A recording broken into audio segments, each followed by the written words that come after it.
Papakita ko sa inyo mga padle kung anong diskarte namin dito sa bundok ng pagtatali ng kamatis. Napansin nyo, meron tayong panali rito, yung kulay blue, at saka itong kumpay. Nakikita nyo mamaya kung para saan yung kumpay. Saan natin dito sa pinakadulong poste. Tali muna natin yan syempre. Okay. Itong taling kulay blue na ito mga padli, mabibili nyo to, yan, nakarulyo yan, malaki. Ang ginawa ko, muna siya, binuhol-buhol ko muna siya sa ganito. Gumawa ako ng X na kahoy para tips lang yan padli, para sa mga hindi nakakaalam, para hindi kayo mahirapang magtali at saka maiwasan yung pagbuhol-buhol ng tali nyo na nakakapag-init ng ulo, diba? Ginawa ko siyang ganito muna para hindi siya maiwasan nga yung pagbuhol-buhol. Kung papansin nyo, nakatumba na yung mga kamatis namin. Kakatapos lang kasi yun ang bagyo yan. Ayan, katumba sila nangin-hangin. So kahapon kasi inano ko to pinapunuhan ko sa ako yung lupa niya sa kanal, para sa ako itinapon doon sa abono. So para mataas siya, mataas yung kamat, hindi masyadong mababad sa tubig yung natin, tanim natin kahit umulan palagi. Ito lang mga idol.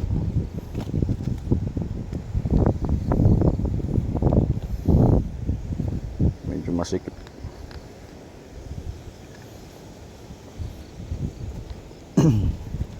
So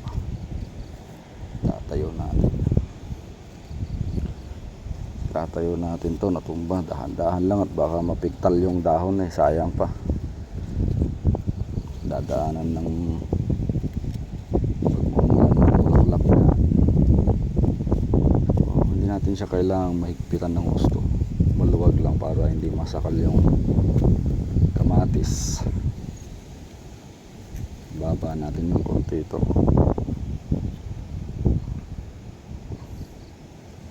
baba natin ng konti itong tali para maabot nung kamatis natin. Yan, baka may itong tip ko na to mga idol ng pagtatali ng kamatis, para lang sa mga hindi nakakaalam to kasi may mga eksperto po tayo na mas marunong, mayroon silang alam na mas madaling paraan, mas maigi siguro i-share natin, di ba? Huwag nating ipas yung kapwa natin kardinero. Total pare-parehas lang naman tayong sa pagtatanim lamang umaasa yon. Hindi natin kailangan masyadong hipitan to mga idol, mga padli, kasi kawawa yung kamatis kapag nasakal nga naman, may hirapan siyang umaba ng gusto. Gagawan lang natin siya ng tulay, bang tawag dito, tulay o kahit ano pa, basta meron lang siyang sasandalaan, diba? So, meron lang siyang masasandalan habang tumataas siya, habang mahaba siya, hindi siya sumasayad sa lupa. Kasi nga naman kapag nabababad siya sa lupa mga idol, may tendency na mababad din siya sa tubig. Yan, mangyayari nun, magkakasakit siya, magbablight. Ikaw nga naman mababad sa tubig ng matagal, di ba? Ganyan lang. Medyo mahirap talian to kasi double lang ginawa nung nagtanim. Mas gusto niya yatang gamit na gamit yung lupa. Kailangan din nating babaan yung tali natin para maabot yung kamatis. Yan. Bakit ba nakikibaba tong camera ko? Ayan siya. Okay, abutin natin to sa tabi niya. Tapos nandito tayo sa kabilang poste. Ayan natin yan.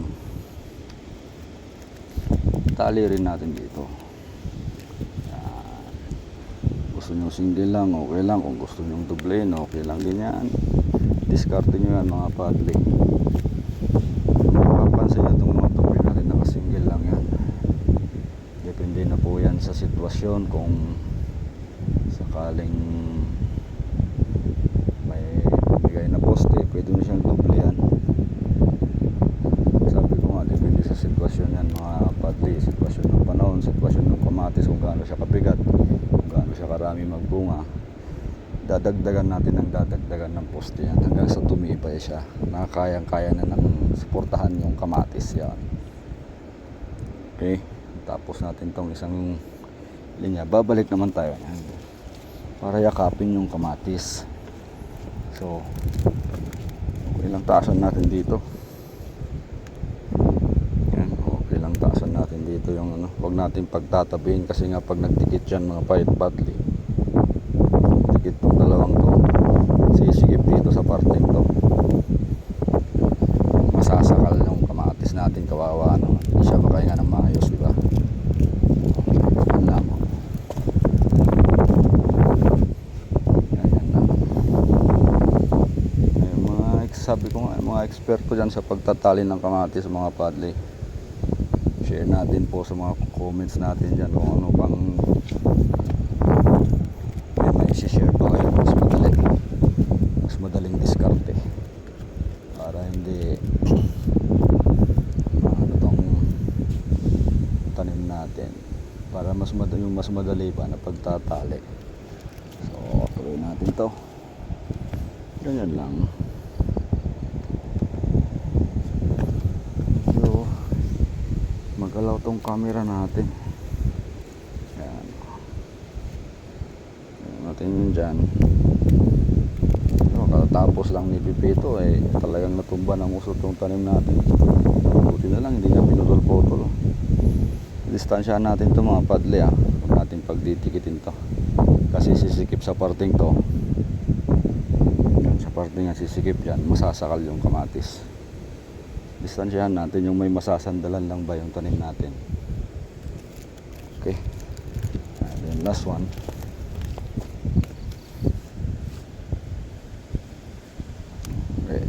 Okay, tapos natin itong isang kama. Ngayon, gamit naman ng kumpay natin para putulin lang yung tali. Di ba? Para putulin lang itong tali, wala tayong gunting. Oh, yan ang gamit ng kumpay. Ganun lang mga idol. Ito pwede natin higpitan itong pagtatali rito kasi malayo na siya sa kamatis. Okay, di ba? Lang po yan kasimple mga idol. Yan yung mga natalian na natin, ang tapos na natin. Matataas na, medyo late lang siyang natalian ng unang ano niya, layer ng tali kasi nga nadamuhan ng gusto, bilis tumubo ang damo dahil sa sunod-sunod na pag-ulan. At mapalat nga tayo mga padli, nakatayo pa rin ng malusog tong mga pananim natin. Kahit sunod-sunod ang pag-ulan, hindi siya sumurrender. Kumbaga pinibigyan tayo ng pag-asa. Alright mga padli,